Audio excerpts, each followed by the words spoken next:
ምን ማለት ነው? ልጅ ሌላ ጥያቄ አትጠይቁኝ ማለት? እማዬ ዋናው ነገር አሁን እኔ ደህና መሆን ነው እና ደግሞ ነገሮችን ማስተካከል ነው። ከዚህ በኋላ ደግሞ በይበልጥ ነፃ እንደሆን የግድ ማግባት አለብኝ። ምንድነው የሚያስቅህ? እኔ እኮ የምሬ ነው እያወራሁ ያለሁት። እየቀለድኩ መስሎ ነው እንዴ? እሺ በቃ እንደዛ ከሆነ እኔ ጋር አንድ መፍትሄ አለ። ግን ደግሞ መፍትሄ ላመጣበት ትቀጫለሽ። ነብዩ አንተ ቀልድ አያልቅም። እኔ ልጅ እንዴ ምን መሸርጥ ይሄዳል? እኔ እኮ ጻልጃለሁ እንደዚህ ነገር መቀልድ የምሬን ነው የማወራው። ነብዩ በእናትህ አታጃጅል ልቀቀኝ። ይኸውልሽ ጽጌረዳ መጀመሪያ አዳምጪኝና ከዛ በኋላ አስበሽ ትወስኚበታለሽ። እንደዛ ይሻል? እሺ ምንድነው? ልስማ። ይኸውልሽ አባዬ ለሁለት ቀን ከዚህ ሀገር ወጥቷል። ስለዚህ ሊመጣ የሚችለው ከነገ ወዲያ ነው ማለት ነው። እና ታዲያ ይሄ ከኔ ስራ ጋር ምን ያገናኘዋል? ነብዩ እንዴት አያገናኘውም? ያገናኘዋል እንጂ። ይኸውልሽ ዛሬ ቤትሽ ሄደሽ ማረፍ ትችያለሽ። ነገ ግን በጊዜ መተሽ። ጽጌረዳና ነብዩ ምርጥ የሚባሉ የፍቅር ተምሳሌቶች የምናይባቸው ምርጥ ጥንዶች ናቸው። ታዲያ ግን ፍቅራቸውን ሊያጎፍልና ያልተባለ ነገር ሊያደርግባቸው ከፊት ለፊታቸው የተደቀነው ቀናተኛው ሰይጣን ከፊት ለፊታቸው ዛሬ ላይ ያን ምርጥ የነበረውን ፍቅራቸውን እንደምንም አድርጎ ስብርብር አድርጎ ተስፋ አስቆርጦ ሁለቱን ሊለያያቸው ቀቻፍ ላይ የደረሰው ዮናስ አሁን ላይ ዝግጅቱን ጨርሶ ለጋብቻ ፕሮግራሙን ቀን ቆጥሯል። ታዲያ ይሄ የተቆረጠን ቀን ደግሞ ጽጌረዳ በፍጹም አልተቀበለችውም። ሰላም ጤና ይስጥልን የተነሽ ቤተሰቦች እንዴት አላችሁ? ለቻናል አዲስ የሆናችሁ ላይክ፣ ሰብስክራይብ ማድረግ ቤተሰብ ስለሆናችሁ ምስጋና እጅግ ከልብ ነው። እነሆ ጽጌረዳ ድራማን ክፍል 38ን ይዤላችሁ ቀረብ ያለው ተከታተሉን። ባለፈው ክፍል እንደምታስታውሱት ሌላ ጫት እየቃመች በነበረችበት ቅጽበት ድንገት በር ተንኳክቶ በሩን ለመክፈት ስትሮጥ ነበረ የተቋረጠው። ታዲያ ሌላ ለማን ነበር በር የከፈተችው? ጽጌረዳስ የጋብቻው ነገር ምን ላይ ደረሰ? አገባችሁ ወይስ እንዴት ሆነች? የሚለውንም አብረን የምናይ ይሆናል። እናንተም ታዲያ ቪዲዮን በላይክ እንድትጀምሩት። እንግዲህ ሌላ ጫቷን ይዛ በጉንጮቿ ትፊው ተብላም ትእዛዝ ተሰጥቷታል። እሷ ምሽ ብላ ልትተፋው ስትል ድጋሚ በር ይንኳኳል። በሩን ያንኳኳው ማን ይሆን? ነብዩ ይሆናል የሚል ግምትም ጥርጣሬም ነበረባትና እየተደነባበረች ወደ ቆሻሻ መጣያው ጋር አንዴ ስትሄድ አንዴ ስትመለስ ግራ ተጋብታለች። ታዲያ ምነው ዛሬ የዛሬው ጫርት በቀረብኝ ሰዓት ስለማልቀረችም እንደምንም አድርጋ በሩን ለመክፈት እየተዘጋጀች ነው። በሩን ከፍታው ግን ምናልባት ድንገት ደግሞ ነብዩ ከሆነ ሊያውቅብኝ ይችላል የሚል ፍራቻ በውስጡ አድሮባታል። በሌላ በኩል የጋብቻ ቀኑን የቆረጠው ዮናስ ዛሬ ላይ አሸወይና ሆኖለታል። ለጽጌረዳ ግን ሀዘን ዙሪያውን ከቧታል። እዚህ ጋር ነብዩን ማጣቷ እጅግ ቁጭትና የእግር እሳት ሆኖባታል።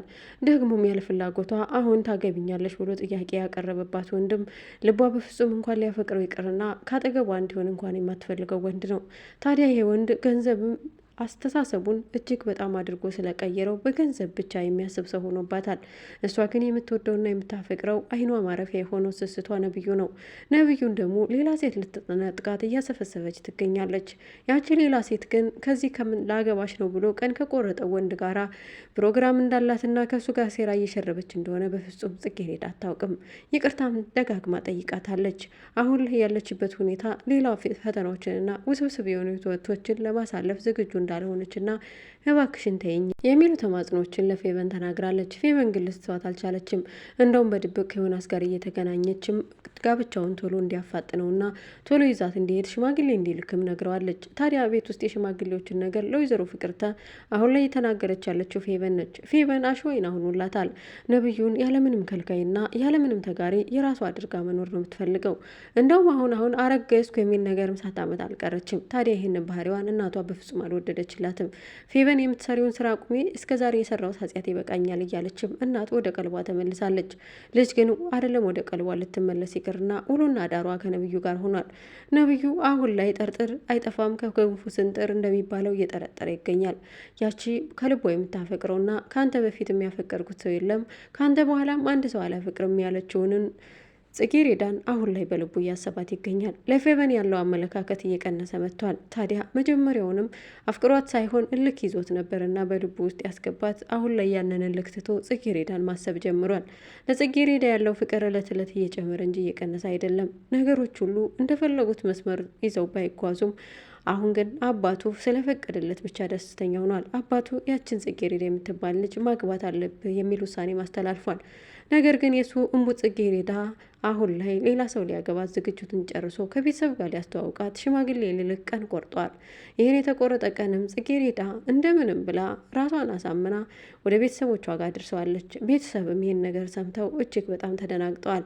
ታዲያ እናቷ ዘርፌም ልጄ ይህ እንዴት ይሆናል? እባክሽን እንደዚህ አታድርጊ ብላ ጥያቄ ብታቀርብላትም በፍጹም እማዬ ይህን ነገር የማደርገው ለራሴ ብዬ ነው፣ ግን ደግሞ በቃ ለእኔ የሚያስፈልገኝን ነገር አውቃለሁ፣ ሌላ ነገር እንድጠይቅኝ አልፈልግም ትላታለች። ዘርፌ በህመም ላይ ስለነበረች ወይዘሮ ፍቅርተ በቃ ተውትና ደስታችንን ብናከብር ይሻላል ብላ እሺ ብላ በሀሳቧ ተስማምታለች።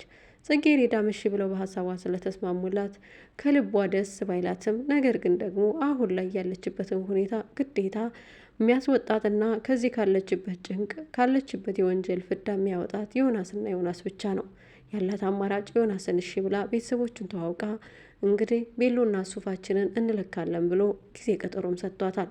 አድራሻውንም እንደዚሁ ሰጥቷታል። ታዲያ ያንን አድራሻ ተቀብላም እንግዲህ ሱፉና ቤሎንም ለመከራየት ጉዟቸውን የሚያደርጉበትን ቀን ነግሯታል።